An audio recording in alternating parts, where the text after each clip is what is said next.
അങ്ങനെ Wall Street ജേണലിൽ ഇന്നും നമുക്ക് കാണാം, ഗൂഗിൾ ചെയ്താൽ ദ ഫേസ്ബുക്ക് ഫയൽസ് എന്ന് പറഞ്ഞ് വാൾ സ്ട്രീറ്റ് ജേണൽസിൻ്റെ ഒരു പ്രത്യേക പേജ് തന്നെ ഉണ്ട്. അതിൽ ഏകദേശം 17 ഹൈലി കോൺഫിഡൻഷ്യൽ റിപ്പോർട്ടുകൾ ഇവർ പുറത്തു വിട്ടിട്ടുണ്ട്. ഇന്നും നമുക്ക് അതിൽ ആക്സസബിൾ ആണ്. അതിലൊരു ഫയലാണ് പിന്നെ ഇന്ത്യയിൽ ഫേസ്ബുക്ക് ഇന്ന് ഉണ്ടാക്കിയ പൊളിറ്റിക്കൽ വയലൻസ്, കമ്മ്യൂണൽ വയലൻസുകൾ. അതിൽ ഏറ്റവും പ്രധാനപ്പെട്ട 2020 ഡൽഹി റൈറ്റാണ്.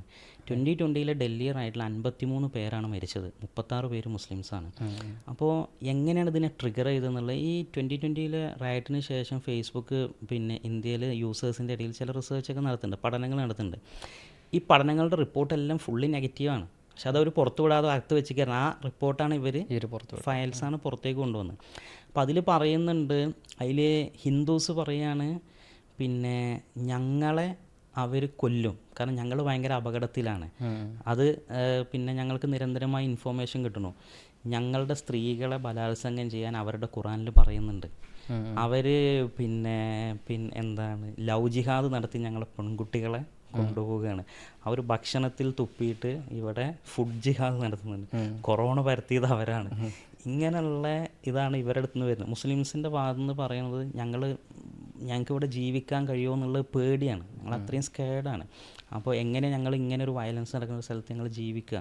അപ്പോൾ ഇങ്ങനെയുള്ള കുറേ ഉണ്ട്. അതിൽ അവർ പറയുന്ന രണ്ട് പിന്നെ ഇന്ത്യയിലെ റൂളിംഗ് പാർട്ടിയുമായി അഫിലിയേറ്റഡ് ആയ 2 ഓർഗനൈസേഷനെ കുറിച്ച് പറയുന്നത്, ഒന്ന് RSS ആണ്, രാഷ്ട്രീയ സ്വയം സേവക് സംഘ്, രണ്ടാമത് ബജ്റംഗ് ദളാണ്.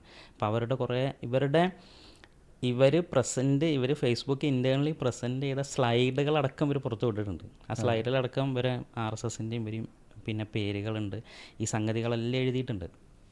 അപ്പോൾ ഇത്രയും ഡേഞ്ചറസ് ആയ ഒരു സിറ്റുവേഷനിൽ ഇവരതിൽ പറഞ്ഞു പോകുന്ന കുറേ കാര്യങ്ങളുണ്ട്. കാരണം ഇവരുടെ പിന്നെ ഈ 2 സംഘടനകളുടെ ഓർഗനൈസേഷൻ്റെ പിന്നെ ഇൻവോൾവ്മെൻറ്റിനെ കൺട്രോൾ ചെയ്യണം. പക്ഷേ അതിപ്പോഴും ആക്റ്റീവാണ്. വാൾ സ്ട്രീറ്റ് ജേണൽ പറയുകയാണ് ഇന്നും അവർ ആക്റ്റീവാണ്, അവരൊന്നും ചെയ്യാൻ കഴിയണില്ല. പിന്നെ ബജ്റംഗ് ദളിൻ്റെ പ്രവർത്തനങ്ങൾ ഇന്നും ആക്റ്റീവാണ്. ഈ ഹെയ്റ്റ് എല്ലാം ഇന്നും നടക്കുന്നുണ്ട്. അപ്പോൾ എന്തുകൊണ്ടത് നിർത്താൻ കഴിയണില്ല എന്ന് ചോദിച്ചാൽ ഒരു പക്ഷേ പൊളിറ്റിക്കൽ ഇൻവോൾവ്മെൻറ്റ് കൊണ്ടായിരിക്കാം, അത് ഒരു നിലക്കും കഴിഞ്ഞു. പക്ഷേ ഫേസ്ബുക്കിൻ്റെ ഉള്ളിൽ നിന്ന് വന്ന റിപ്പോർട്ടുകൾ പ്രകാരം ഇതിങ്ങനെയാണ് മനസ്സിലാണ്.